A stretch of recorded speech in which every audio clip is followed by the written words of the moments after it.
కష్టాల్లో ఉన్నారు బాబు అని వాళ్ళకి సహాయం చేయకుండా కొంతమందయితే వాళ్ళని ఇంకా బాధపెడుతూ ఉంటారు. చూడండి, ఇప్పుడు విజయవాడ, ఖమ్మం వరదలొచ్చాయి.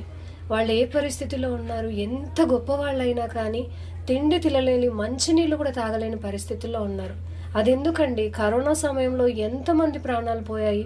అది చూసి కూడా కొంతమంది మనుషులైతే మారట్లేదండి.